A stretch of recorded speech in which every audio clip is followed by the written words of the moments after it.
نستعينه ونستغفره ونعوذ بالله من شرور أنفسنا ومن سيئات أعمالنا من يهده الله فلا مضل له ومن يضلل فلا هادي له أشهد أن لا إله إلا الله وحده لا شريك له وأشهد أن محمدا عبده ورسوله يا أيها الذين آمنوا اتقوا الله حق تقاته ولا تموتن إلا وأنتم مسلمون يا أيها الناس اتقوا ربكم الذي خلقكم من نفس واحدة وخلق منها زوجها وبث منهما رجالا كثيرا ونساء واتقوا الله الذي تساءلون به والأرحام إن الله كان عليكم رقيبا يا أيها الذين آمنوا اتقوا الله وقولوا قولا سديدا يصلح لكم أعمالكم ويغفر لكم ذنوبكم ومن يطع الله ورسوله فقد فاز فوزا عظيما أما بعد فإن أصدق الحديث كتاب الله وخير الهدي هدي محمد صلى الله عليه وسلم. Saudara-saudaraku yang dimuliakan Allah Subhanahu wa taala, kita lanjutkan kembali kajian kita. Sebagaimana pada pertemuan yang terdahulu kita sudah membahas tentang bagaimana Nabi SAW bertanya kepada salah seorang sahabat, yaitu Mu'az bin Jabal, yang mana pada saat itu Mu'az bin Jabal berboncengan dengan Nabi SAW. Pertanyaan itu disampaikan kepada orang yang dikasihi oleh Nabi SAW. Kemudian pertanyaan inilah yang menjadi landasan pokok dalam memahami akidah Islamiyah. Karena pada saat itu Nabi SAW bertanya kepada Mu'az bin Jabal, "At-tadri ma haqqullahu 'alal ibad wa haqqul ibadi 'alallah?" Tahukah kamu Mu'az, apa hak Allah terhadap seorang hamba dan apa hak hamba terhadap Allah Subhanahu wa taala? Karena Mu'az bin Jabal tidak memiliki pengetahuan tentang hal ini, maka Mu'az mengatakan dengan tegas kepada Nabi SAW. Beliau radhiyallahu anhu berkata, Allahu wa rasuluhu a'lam. Allah dan Rasulnya yang lebih mengetahui. Ini sudah kita bahas juga, menjadi pedoman bagi kita kalau ditanya tentang urusan agama dan kita tidak mengetahui jawaban yang pasti, maka lebih baik kita katakan Allahu wa rasuluhu a'lam, atau kalau tidak kita mengatakan aku tidak tahu, la adri. Kenapa? Karena kalau kita berbicara agama dan tidak jelas jawabannya dan bukan datang dari pembuat syariat, maka kita terjebak pada keharaman yang paling tinggi, yaitu berkata tentang syariat ini tanpa ilmu yang kita miliki. Nah, kemudian Nabi SAW memberikan jawaban dengan tegas, fa inna haqqallah 'alal ibad ay ya'buduhu wa la yusyriku bihi syai'an. Hak dari Allah terhadap hambanya, hendaklah hambanya tadi ya'buduhu, menghambakan diri kepadanya semata. Dan di dalam penghambaan diri itu wala yusyriku bihi syai'an, tidak mempersekutukan Allah dengan sesuatu apapun. Maka para ulama memberikan kejelasan dengan tegas apa makna tauhid. Kemarin kita sudah bahas juga, tauhid itu berasal dari kata wahada yahidu. Artinya sendiri atau bersendirian. Sekali lagi, wahada yahidu. Apa Bu? Lumayan lah. Jadi wahada yahidu. Tetapi belum muncul kalimat at-tauhidu itu. Maka dia harus menggunakan wazan yang lain, yaitu wazan fa'ala yufa'ilu taf'ilan, sehingga menjadi wahada yuwahidu tauhidan. Wazan apa Bu? Fa'ala yufa'ilu taf'ilan. Kemudian dari segi bahasa, makna daripada tauhid ja'ala syai'a wahidan, menjadikan sesuatu jadi satu. Kemudian dari segi istilah, maka kalau kita ketemu mufradat dalam bahasa Arab itu, maka ada dua hal yang perlu dikerjakan. Pertama, buka kamus bahasa Arab, kita runut makna dari segi bahasa. Yang kedua, sudah ketemu dari segi bahasa, kita akan merunut dari segi istilah atau definisi. Karena ini sangat penting. Ya, pernah saya kasih contoh, ketika kita ingin mengetahui makna comro, maka kamus mana yang ibu buka? Bahasa Arab, normal kenging. Maka karena combro itu bahasa Sunda, maka Anda harus membuka kamus bahasa Sunda. Dan saya yakin nggak ada orang yang itu semuanya punya. Hanya beberapa orang yang punya kamus bahasa Sunda. Tapi kadang-kadang ketika mereka berbahasa Sunda, mereka merasa sudah benar bahasa Sundanya. Padahal kalau dibuka bahasa Sundanya tidak sesuai. Nah, kalau sudah ketemu comro, oncom di, maka tugas yang kedua untuk membedakan makanan jenis combro dengan yang lain perlu definisi. Karena nanti kalau setiap makanan yang di dalamnya ada combro, itu tidak boleh dikatakan ada oncom, tidak boleh dikatakan combro. Maka perlu definisi. Dan definisi itu harus disepakati. Kalau definisi masing-masing jadi masalah. Nah, perlu definisi yang disepakati. Begitupun ini, apa sih yang dimaksud dengan tauhid? Dari segi definisi dijelaskan oleh para ulama, at-tauhidu huwa makna la ilaha illallah wa huwa ifradullahi bil ibadati. Kata para ulama, tauhid itu makna dari kalimat la ilaha illallah. Tiada ilah yang berhak diibadahi kecuali Allah. Yaitu ifradullah bil ibadati, menunggalkan Allah di dalam penghambaan diri kepadanya. Jadi menunggalkan Allah di dalam beribadah kepadanya.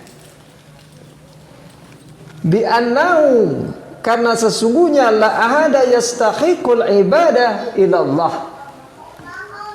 Karena sesungguhnya tidak ada seorang pun yang berhak untuk diibadahi kecuali Allah. Maka sudah kita bahas juga, Allah tidak butuh dengan kita, tetapi yang butuh siapa? Kita. Anda mau jadi soleh, mau jadi soleha, Allah tidak butuh. Anda mau jadi brengsek, tukang maksiat, tukang tarok, tukang bobok, apalagi kayak namanya itu, tolong dilanjutkan. Itu apa namanya? tetap Allah tidak akan butuh dengan kita. Yang butuh itu kita. Itu perlu kita ketahui. Ya.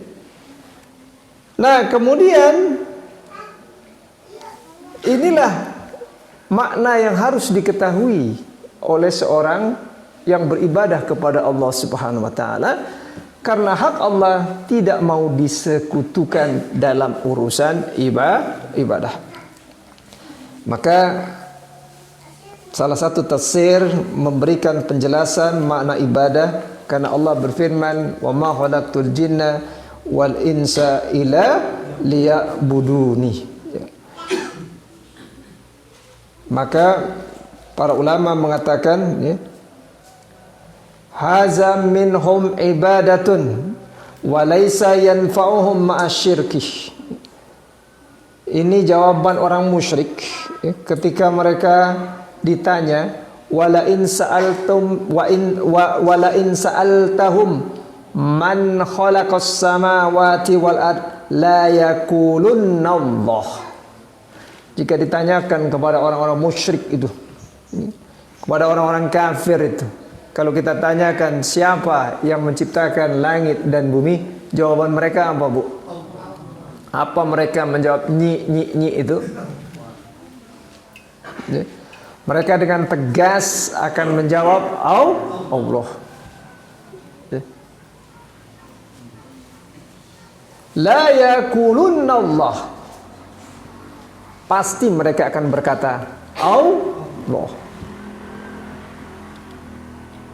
Nah, cuma kenapa mereka ketika meyakini rububiyah Allah Subhanahu wa taala, tetapi ketika didatangkan Muhammad untuk ikut Muhammad kehelah nanti do, maka kata para ulama, mereka menerima tauhid rububiyah itu, hak Allah dalam penciptaan itu mereka terima, tetapi mereka tidak menerima ketika Allah Subhanahu wa taala mengutus para nabi dan rasul.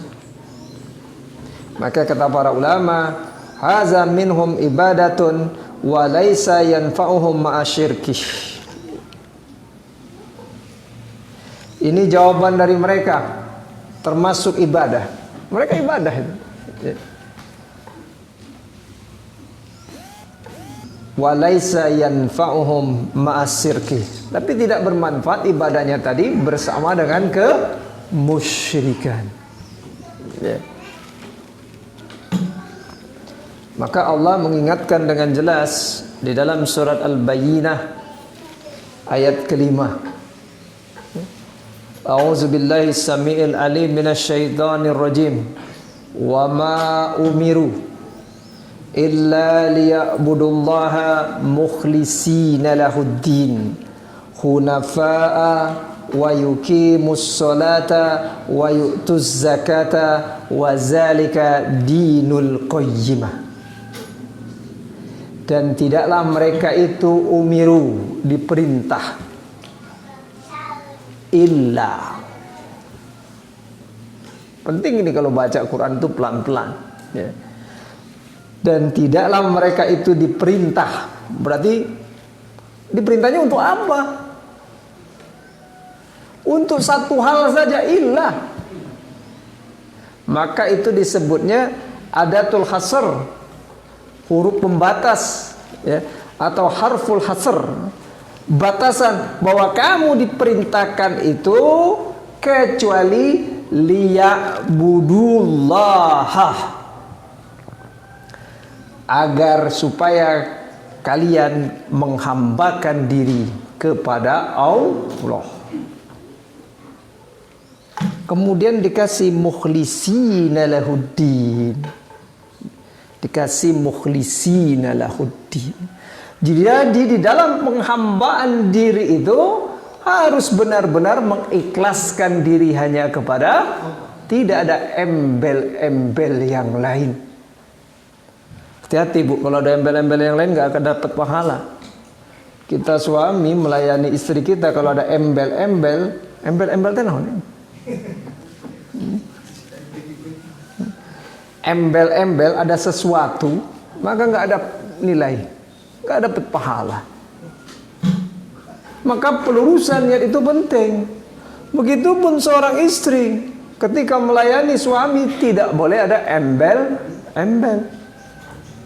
Maka nggak ada istilah ada uang abang, nggak ada uang abang. Siapa yang bikin pertama kali itu? Nggak boleh ada embel-embel, karena semuanya adalah ibadah. Begitu saya jadi suami, ketika saya melayani istri saya yang telah ditetapkan Allah menjadi pendamping saya, maka ini harus ada nilai ibadah. Tetapi bukannya ibadah, malah keluar kata-kata jadah akhirnya.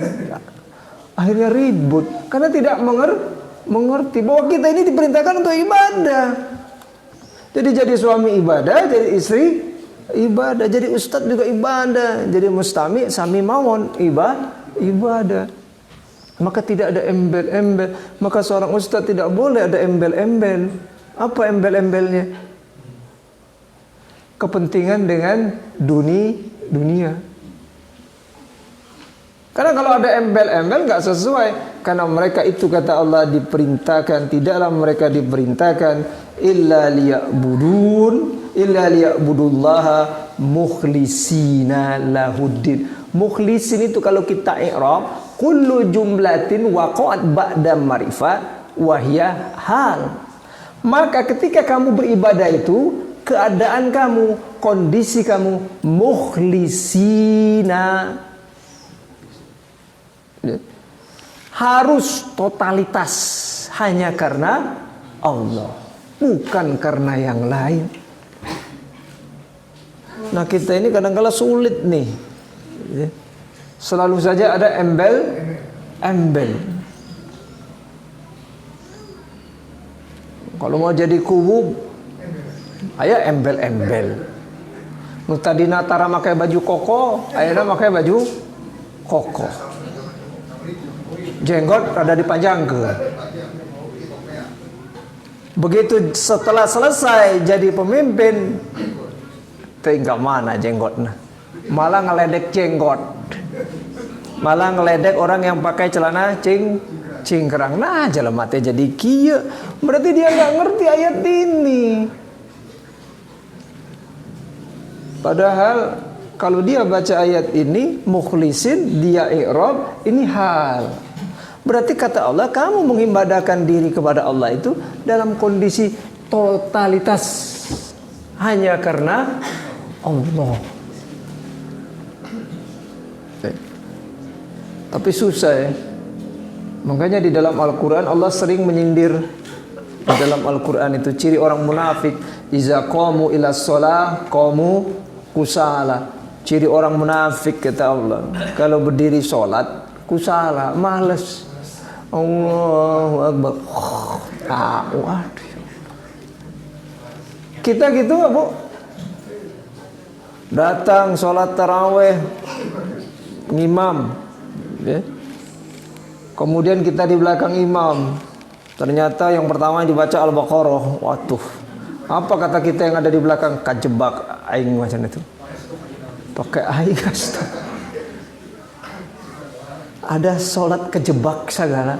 Akhirnya dikasih tanda masjid itu, tong ke masjid eta imamna bacaana dikasih bacaan kulhu anger sarua kene. Jadi kusala. Jadi ciri orang munafik salah satu itu. Yang kedua ciri orang munafik kata Allah, datang berjamaah subuh sama isya itu sangat makanya masjid tuh kalau subuh-subuh penuh. Kalau masjidnya dibikin kecil 3 kali 4 atau 2 kali 2 tapi no masjidnya. Lahuddin, bagi dia Allah, ini jelas hal. Jadi kalau kita baca ayat suci Al-Quran, kamu nggak mau ketika beribadah kepada Allah harus totalitas, mengikhlaskan diri hanya kepada Allah. Makanya ketika kita membaca salah satu doa iftitah, kita katakan inna sholati wa nusuki wa mayahya wa mamati lillahi rabbil. Artinya apa, Bu? Sungguhnya solatku, inna solati wa nusuki, nusukku ibadahku, wa ma yahya wa ma mati, hidupku dan matiku untuk siapa? Bukan untuk istri, mama aku serahkan hidupku. Kepret. Semuanya harus karena tenang deh, ada abang. Maksudnya apa itu? Tapi yang dia baca, inna solati wa nusuki wa ma yahya wa ma mati lillahi rabbil. Maka dalam Islam itu kata Nabi, telo mencintai, iman kalian itu belum benar, kata Nabi, kalau belum mencintai diriku lebih dari dirimu sendiri. Karena ketika itu Umar ketika digandeng Rasul, ya Rasulullah, aku mencintaimu dari semuanya kecuali diriku. Salah, Mar, kata Nabi, sebelum aku lebih kau cintai dari dirimu sendiri. Nah, kalau kita dengar Nabi kita yang mulia diledek, diejek, Anda gak marah, itu iman Anda tingkat mana?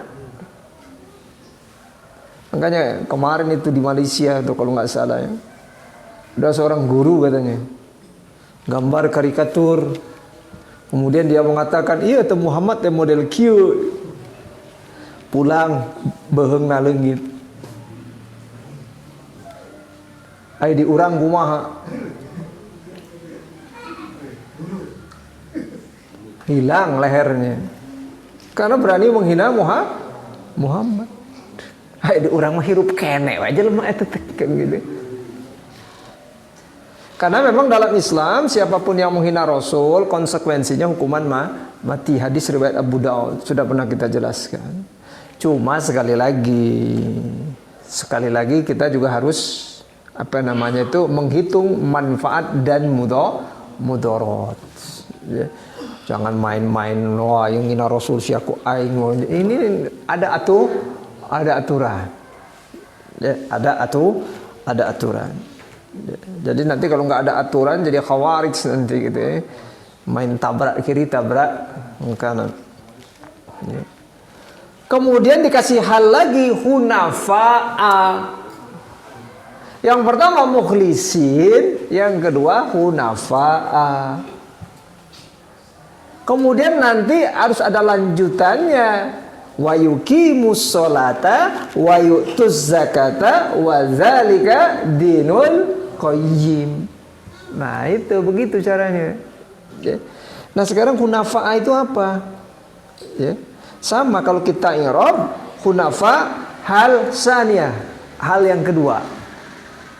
Ya. Berarti ada dua hal di situ. Hal itu artinya kondisi atau keadaan, Bu ya.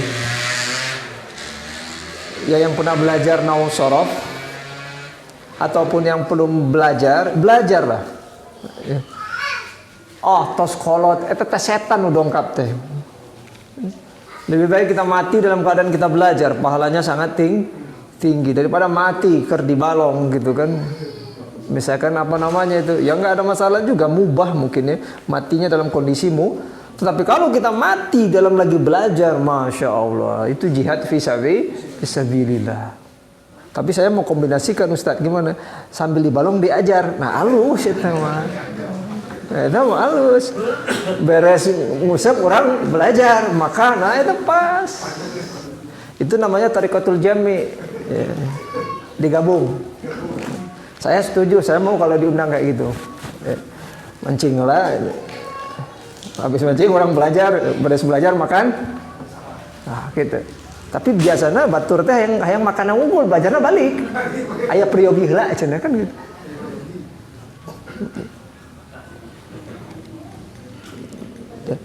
Nah, kita lihat sedikit makna hunafa'ah. Ya. Hunafa itu berasal dari kata hanafa, yahnifu hanfan. Karena memang kalau bahasa Arab kita akan merunut dulu ke bentuk awalnya, ya. Bentukan asalnya apa? Bentukan asalnya itu fi'il madi, ya. Dan nanti kita lihat wazan-wazan fi'il madhi itu apa saja. Kemudian nanti baru kita minta bantuan wazan-wazan yang lain untuk bisa mengungkapkan apa yang kita ingin sampaikan kepada orang yang kita ajak bicara. Ya. Artinya miring, condong, atau doyong. Kemudian isim fa'ilnya dia mengikuti wazan fa'ilun sehingga menjadi hanifun. Jadi kalau dibacanya hanifun, ya, berarti dia mengikuti wazan fa'ilun. Nah, nanti sigo mubalagho daripada isim fa'il itu banyak wazannya. Salah satu wazannya masuk ke wazan fa'ilun. Maka dari hanifun masuk ke wazan fa'ilun sehingga menjadi hanifun. Ada yang namanya Hanif di sini? Saya Hanifah, Ustaz. Oh. Nah, kalau yang namanya Hanif kita lihat. Maka Hanifun itu bentuk jamaknya hunafa'ah. Bisa, Bu? Dari kata hanafa, yahnifu hanfan. Isim fa'ilnya hanifun, sigo mubalagho isim fa'ilnya fa'ilun hanifun. Apa artinya? Hanifun itu ma'ilun. Ma'ilun. Abu, kalau ada katakan si Ma'il, bukan Ismail tapi si Ma'il, berarti si condong. Ma'ilun. Nah, orang Arab itu biasa menyambungkan kata ma'il itu dengan an atau ilah. Seperti contoh, kalau orang Arab mengatakan ma'ilan an, ma'ilan ilah. Kalau ma'ilan an artinya condong menjauh, sedangkan ma'ilan ilah adalah condong mendekat. Ya. Oleh karena itu, agama Ibrahim alaihissalam disebut agama yang hanif. Karena condong menjauh dari segala bentuk kemusyrikan. Jadi kalau kita ngaku orang Islam, nggak ada main-main dengan kemusyrikan. Ia bingung dicampurkan lagi. Di satu sisi tauhid, di satu sisi musyrik. Keluar rumah nak, jangan lupa bismillahi tawakkaltu ala Allah la haula wala. Kada eta kristong lilap aja dilihat itu tauhid teu kumaha jadi model kieu.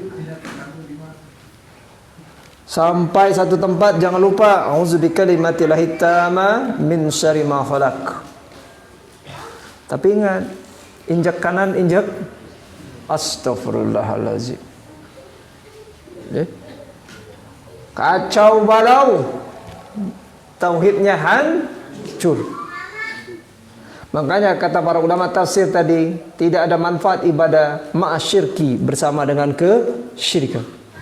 Walaqad uhiya ilaika wa ilal ladzina min qablika la in asyrakta la yakhbatana amaluka. Sungguh telah diwahyukan kepadamu Muhammad dan kepada nabi-nabi sebelum kamu, jika kamu mempersekutukan Allah tidak bermanfaat amal-amal soleh yang kalian kerjakan. Jadi jangan main-main. Tauhid ini harus jelas, ya.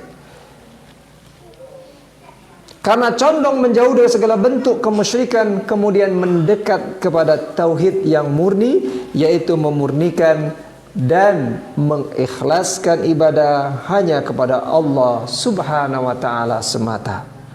Karena Allah Subhanahu wa taala berfirman, "Wa makana Ibrahimu Yahudiyan wala Nasraniyan, walakin kana hanifan muslima, wa ma kana minal musyrikin."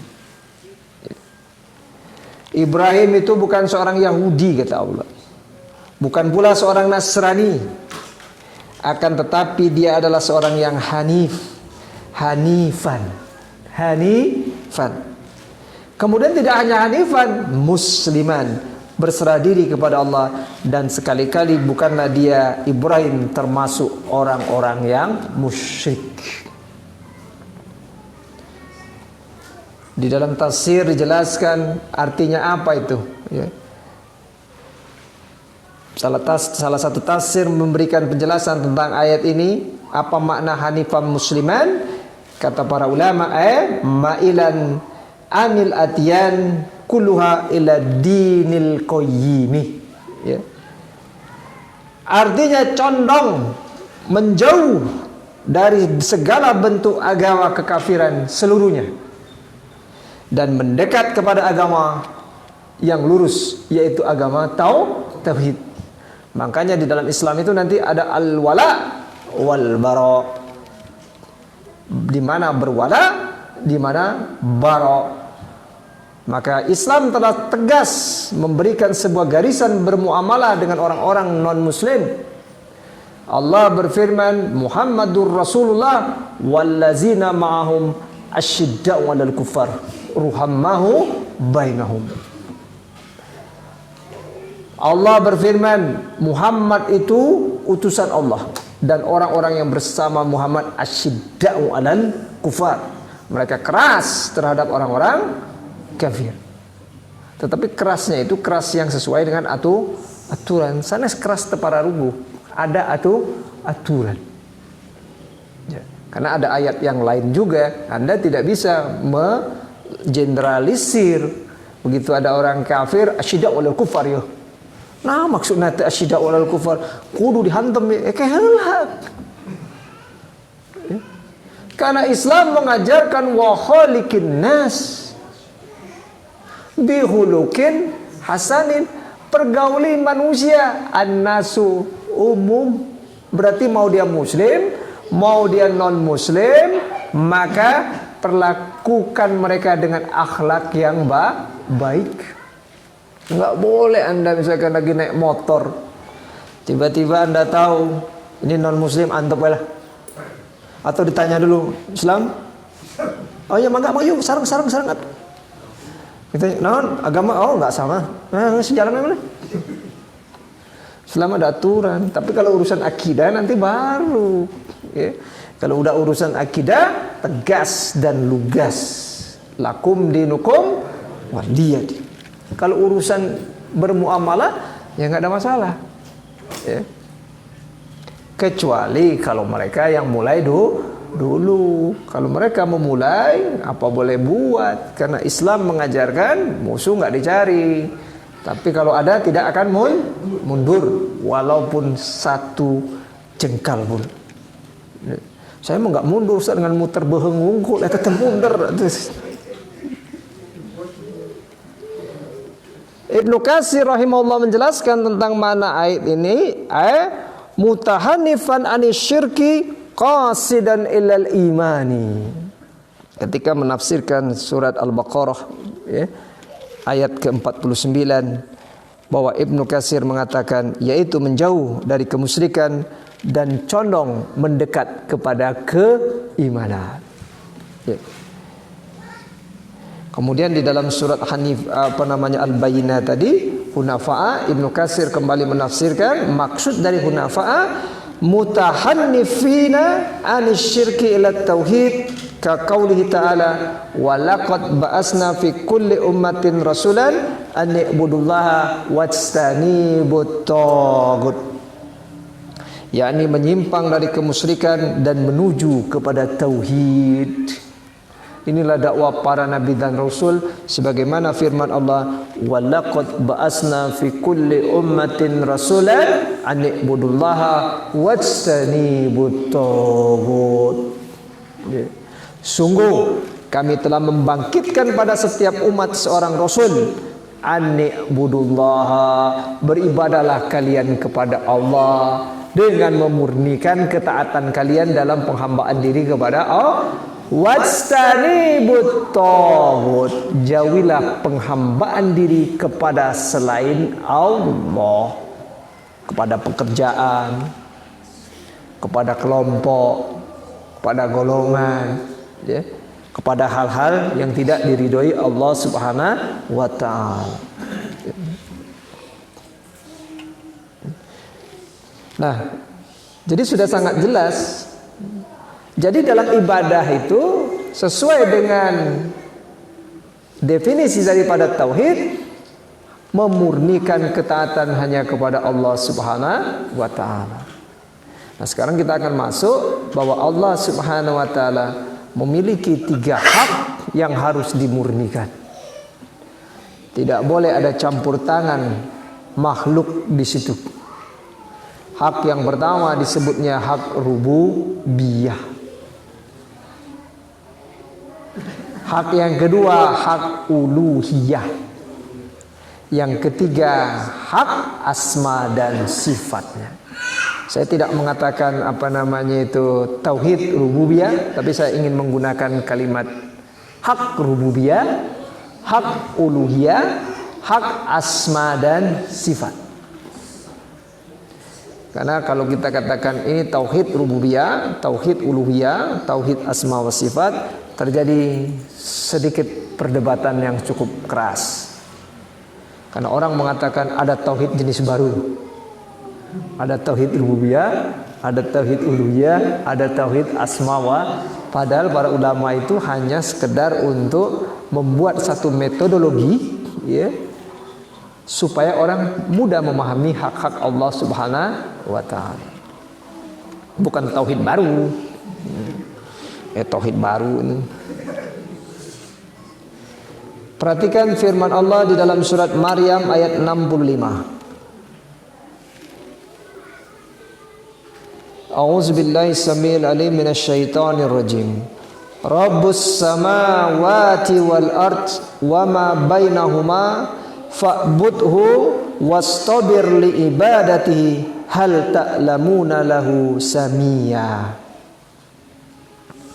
Rabb yang menguasai langit dan bumi dan segala sesuatu yang ada di antara keduanya, maka sembahlah Dia dan berteguhlah hati dalam beribadah kepadanya. Apakah kamu mengetahui ada seorang yang sama dengan Dia yang patut disembah?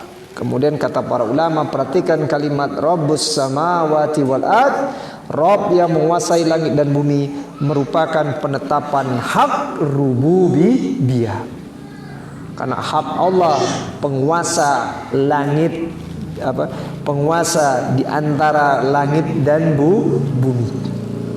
Nggak ada penguasa di situ kecuali Allah Subhanahu wa taala. Maka kalau ada orang mengatakan ada penguasa di situ, kalau lewat Cadas Pangeran ada 4 penguasanya. Aduh, 4 kumaha ya teh. Ayo opata penguasana. Saya lihat di mana Trans TV kalau nggak salah ada 4. Nih baca ayat ini nggak ada penguasanya kecuali Allah Subhanahu wa taala. Yang kedua, fa'budhu wastabir li ibadatihi. Yang kedua hak Allah itu fa'budhu. Ya. Artinya sembahlah jadi hak di dalam penghambaan diri. Dan yang ketiga, hal ta'lamu lahu samia. Apakah kamu mengetahui ada seseorang yang sama dengan Dia, merupakan hak di dalam asma dan sifat. Walillahi asmaul husna fad'uhu biha. Allah lah sang pemilik asmaul husna, nama-nama yang baik, maka serulah Allah dengan menggunakan nama-nama yang baik tadi. Mari kita masuk mulai dengan hak rububiyah. Apa sih yang dimaksud dengan hak rububiyah? Kita runut lagi, dari mana itu kalimat rububiyah? Ibu ada yang tahu? Bu, ada nggak yang tahu rububiyah itu dari mana ya? Saya mau udah tahu Ustaz, kalau udah tahu boleh pulang. Rububiyah itu berasal dari kata robba ya rubbu robban. Apa bu? Robba ya rubbu robban. Kemudian masuk ke wazan fu'ulun. Wazan fu'ul. Nah wazan fu'ul itu apa? Nanti daftar wazan itu banyak.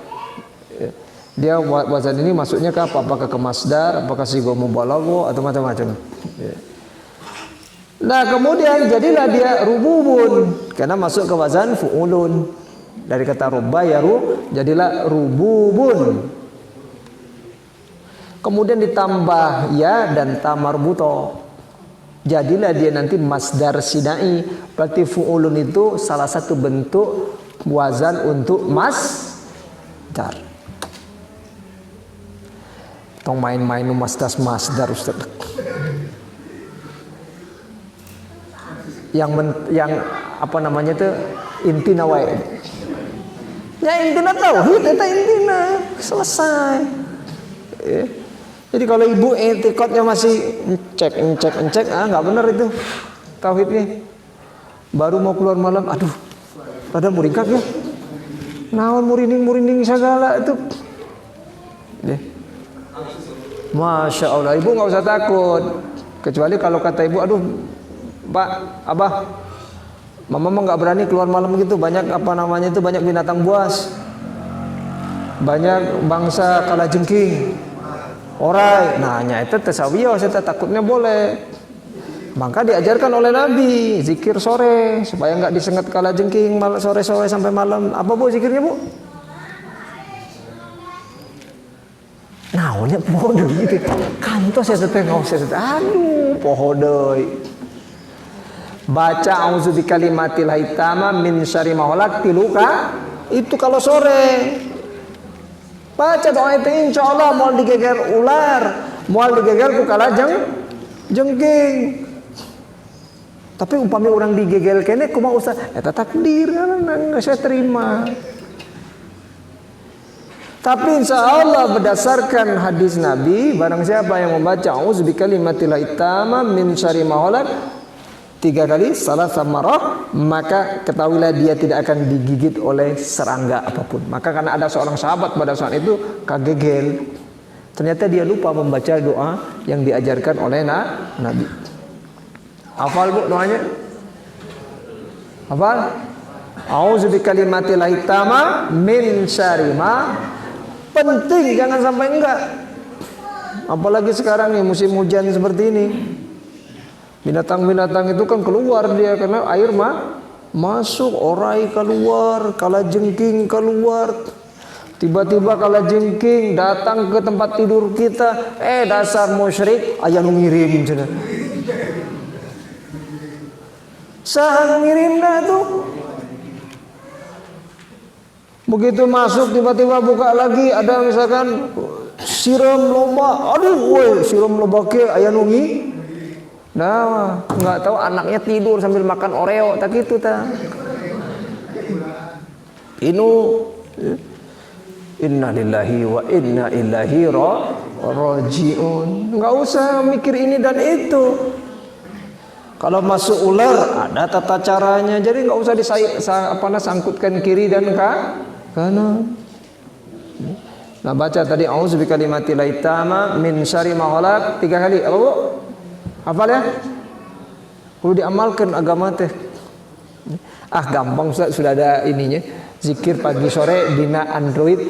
Didengarkan we. Astagfirullahalazim. Dibaca bukan didengarkan. Kan maaf ya, di zikir pagi sore itu kadang-kadang sudah ada di HP. Tapi kadang-kadang sebagian kita cuma mana sare. Dibaca. Apalagi kalau suami istri ya baca bareng-bareng.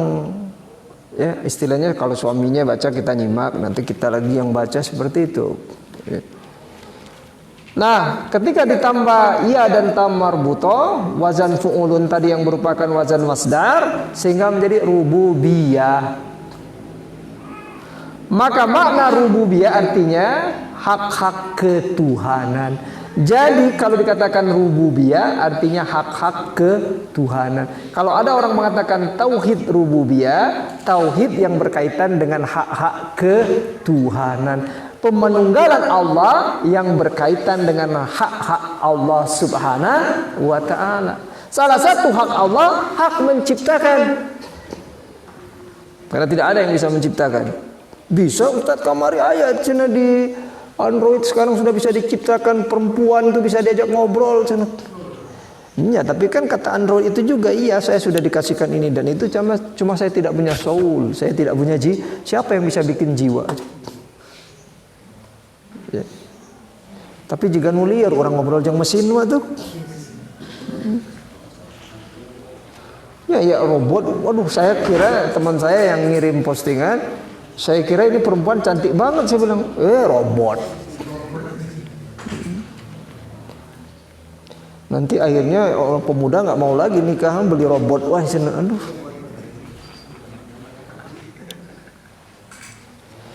Maka yang pertama kali perlu diketahui bahwa tidak mungkin ada penghambaan kepada Allah kecuali ada makhluk yang sengaja diciptakan untuk menghambakan diri kepada Sang Pencipta. Betul tidak?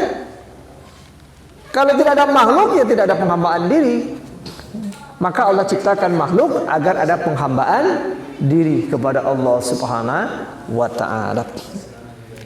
Sebagaimana Allah berfirman, ya, ala lahu khalqu wal amru tabarakallahu rabbul alamin. Ingatlah, ciptakan dan memerintahkan hanya hak Allah semata. Ya, sekali lagi, ingatlah, menciptakan dan memerintahkan hanya hak Allah. Kemudian di dalam ayat yang lain, badi'us samawati wal ard anna yakunu lahu walad walam takun lahu sahibatun wa khalaqa kulla syai'in wa huwa bikulli syai'in alim. Dia menciptakan langit dan bumi, bagaimana dia mempunyai anak? Kan Allah menciptakan, mana mungkin dia punya anak, padahal dia tidak mempunyai istri. Makanya nanti kalau misalkan di dalam keyakinan agama kita, Allah tidak punya anak. Kalau Allah punya anak berarti punya, kan logika manusia gitu. Nah kalau punya istri kan kita lanjutkan lagi, istri itu pasti punya bapaknya. Boleh dikira. Dia mengetahui segala sesuatu, dia menciptakan langit dan bumi. Badi'us samawati wal ard, dia menciptakan langit dan bumi. Maka Allah ciptakan semua fasilitas ini, kemudian diciptakan manusia, kemudian semua fasilitas itu digunakan manusia untuk apa? Ibadah. Jadi kekayaan itu sebenarnya, kata para ulama, digunakan untuk membantu Anda dalam ibadah. Aina buka motor malah jauh dari Allah. Ai dulu sebelum punya motor berazam, ya Allah, kalau aku punya motor pengawasan pangheulana. Dikasih ku Allah motor. Apa katanya? Nah, kamari teh pengawasan. Kan aya keneh minggon payun mah. Oh, gitu jeung. Anda lupa ya, sekali lagi. Jadi kekayaan apapun yang Anda miliki itu sebenarnya, kata para ulama, untuk membantu di dalam ketaatan, dalam penghambaan diri kepada itu. Ya coba kalau enggak, misalkan kita mau ke haji nggak punya duit, kumaha? Walaupun ada haji gopur, haji apa kayak namanya gitu ya. Haji yang jual sawah dulu, tenang naon, yang penting bisa sampai.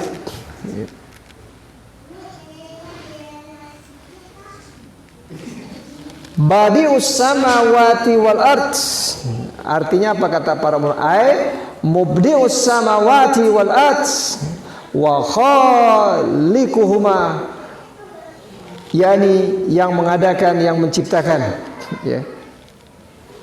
Artinya badi'us samawati wal ard, kata para ulama, yang mengadakan, yang menciptakan, ya.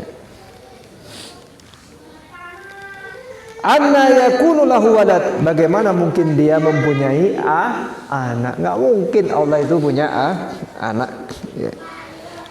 Kaifa yakunu lahu walad, dengan kata lain, mana mungkin dia mempunyai anak? Jadi sekali lagi, tauhid rububiyah itu menunggalkan Allah di dalam hak-hak ketuhanan. Hak ketuhanan yang pertama, menciptakan. Itu yang pertama. Kemudian yang kedua, mari kita lihat apa hak Allah lagi. Di dalam hadis yang sahih dijelaskan dengan tegas. Perhatikan, ya, bahwa Nabi SAW bersabda, inna ahadakum yujma'u halquhu fi batni ummihi arba'ina yawman summa yakunu fi zalika alaqatan misla zalik summa yakunu fi zalika mudghatan misla zalik. Ini perhatikan, ini hak rububiyah Allah. Sesungguhnya kata Nabi, seorang manusia mulai diciptakan dalam perut ibunya, setelah diproses selama 40 hari, kemudian menjadi segumpal daging pada 40 hari berikutnya, menjadi segumpal daging pada 40 hari berikutnya. Setelah 40 hari berikutnya, Allah pun mengutus seorang malaikat. Jadi hak Allah yang pertama menciptakan. Dari maaf, kita itu setetes mani, segumpal darah, segumpal daging. Jadi nggak usah ngejago, nggak usah gede hulu tenang maksudnya. Gede hulu, semuanya maaf dari setetes mani. Naon hebatnya. Itu pun melalui pengorbanan orang lain gitu. Karena kan ketika mani itu disemprotkan, berlomba-lomba, cuma satu yang yang lain tuh ngalah sebenarnya. Kalau yang lain nggak ngalah, kumaha? Nah, setelah selesai diproses oleh Allah, ini hak menciptakan. Ini hak yang pertama, hak ketuhanan, hak rububiyah. Kemudian Allah utus para malaikat. Summa yursilul malaku fayanfuhu fihi ruha wa yu'maru bi arba'i kalimatin. Kemudian diutus malaikat. Setelah 120 hari, malaikat tadi diperintahkan oleh Allah untuk meniupkan ruh. Siapa yang menciptakan? Ini hak Allah, bukan hak yang lain. Ini hak Allah yang pertama. Nah, nanti logika berpikirnya, kalau diciptakan, masa diciptakan saja? Nanti pastilah dikasih rezeki, pastilah dipelihara. Seperti kita punya ayam nggak dikasih makan, kumaha? Cuma kalau kita misalkan punya burung itu tergantung, rezekinya beda-beda. Kalau burung yang suaranya bagus, pasti kandangnya bagus, pasti makanannya isi matang, nah ibadatnya kudu bener, pasti dikasih istimewa oleh Allah mah. Iya, dengar azan hari-hari, matangnya hirupna ribu jam, bener itu mah. Tapi saya udah Ustaz bolak-balik sholat, tapi rezeki saya kayaknya mana gitu, tapi datang we terus nyuguh jalan deh. Diutus malaikat. Dalam hadis yang lain 120 itu malaikat diutus. Malaikat itu diutus dalam hadis Muslim itu bertanya kepada ya Allah, ini dicatat laki atau perempuan. Makanya sebelum 120 hari itu bapak bisa minta ke Allah, ya Allah saya pengen anak saya laki-laki, bisa. Tapi kalau udah lewat 120 mesti catat AWW. Tapi kalau Allah berkehendak bisa oke disulap, ya. Dengan izin Allah. Kalau Allah itu iza aroda syai'an ayyakulalahu kun, nggak ada, bisa lagi minta dengan doa. Tetapi ketetapannya bisa diminta. Makanya seorang suami berazam ketika istrinya hamil, minta ya Allah aku ingin anak saya laki-laki, bisa. Tapi kalau Anda mengatakan terserah, bagaimana Allah, laki perempuan sama, 3 kali keluar perempuan terus, keempat ngancam ke istri, kalau keluar lagi awewe cerai, liur. Ongko cina bagaimana liur atas suami model gitu. Nggak ada masalah Pak, laki perempuan yang penting jadi soleh dan soleha sakit tua, jadi laki-laki berdegong urang liur. Terserah mau laki mau perempuan, yang penting dia soleh dan soleha, yang pada akhirnya bisa memperpanjang amal soleh kita. Kemudian setelah tadi summa yursalul malaku fayanfu fihi ruha. Jadi tugas malaikat itu 120 hari mulai meniupkan ruh. Maka kalau udah ruh masuk, ada kaidah fikihnya, nggak boleh lagi itu ada istilah aborsi. Karena di situ sudah jadi manusia. Wa yu'maru bi arba'i kalimatin, malaikat itu diperintahkan Allah untuk mencatat 4 perkara. Yang pertama bikatbi rizkihi. Nah ini hak rububiyah Allah. Yang pertama menciptakan, nanti yang kedua ngasih rezeki. Masa sudah diciptakan tadi bere? Makanya selagi Anda hidup pasti ada rezeki sakitue.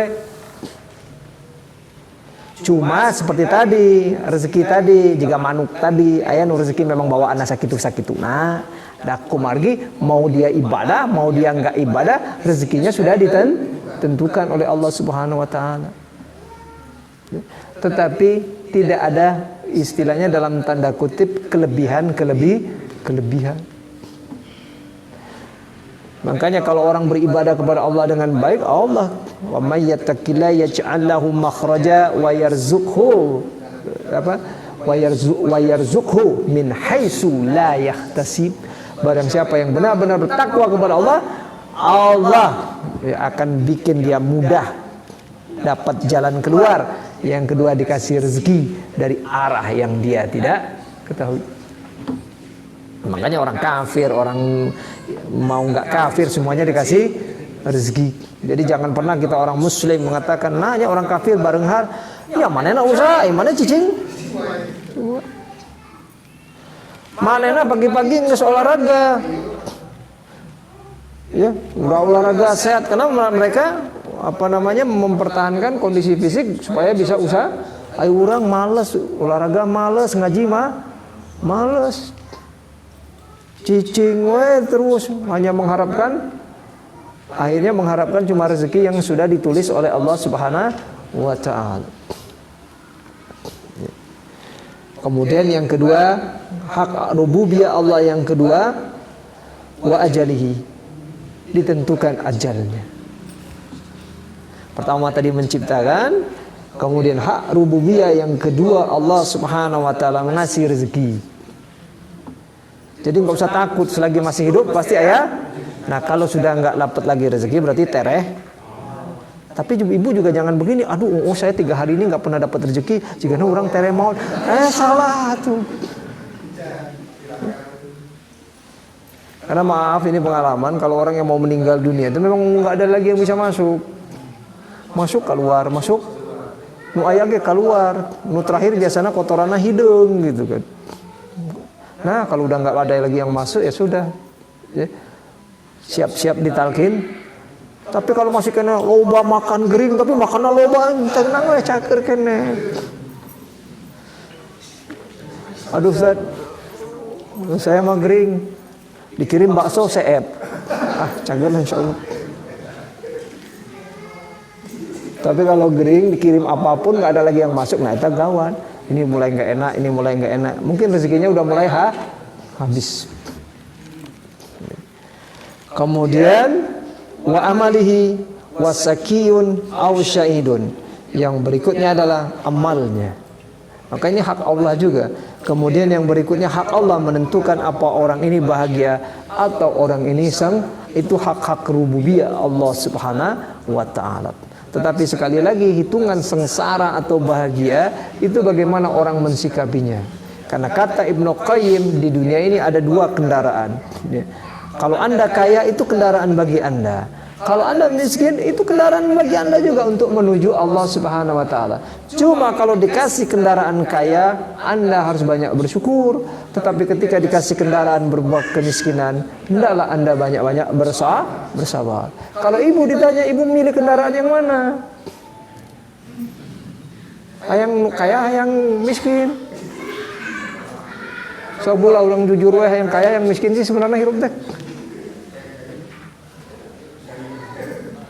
Kalau kaya nanti masuk surganya agak lama.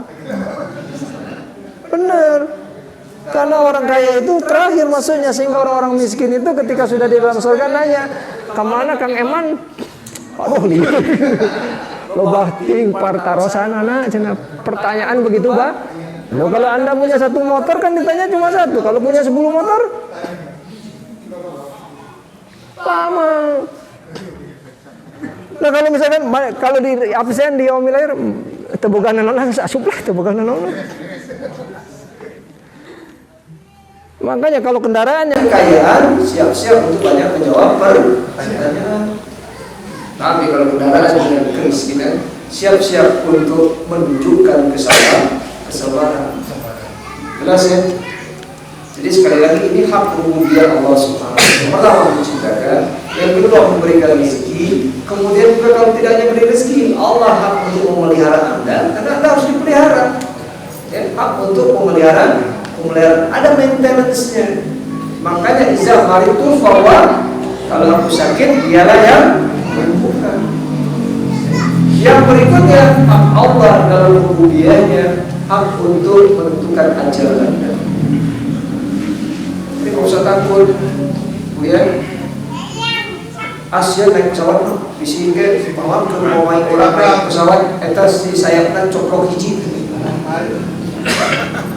Nah gitu naik nama itu kereta api komo emang pesawat bahaya. Jadi naik bus komo kalau jalan seperti jadi mahal. Jalan kaki ada yang kita. Terus hak yang menarik ajal kita hak Allah sudah, itu hak rububiyah. Ini tauhid yang disebut rububiyah. Yang kedua menentukan kebahagiaan seseorang, sa'idun atau syakir.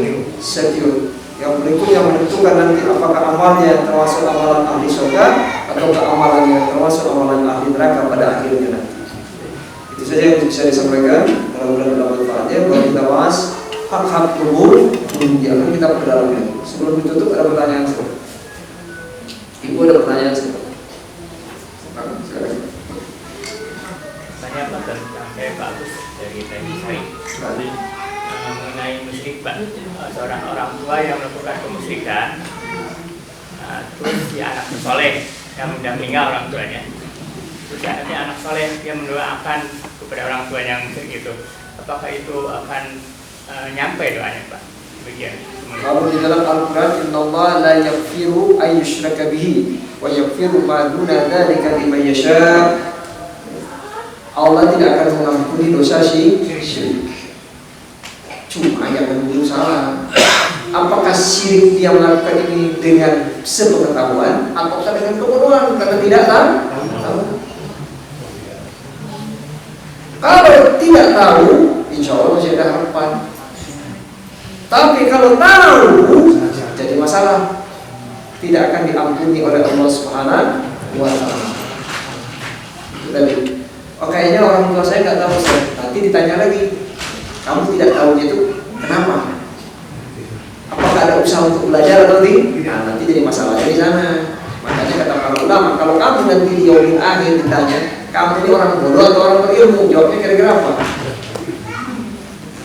Kalau kita dikatakan orang bodoh, nah paling kita jahit aja.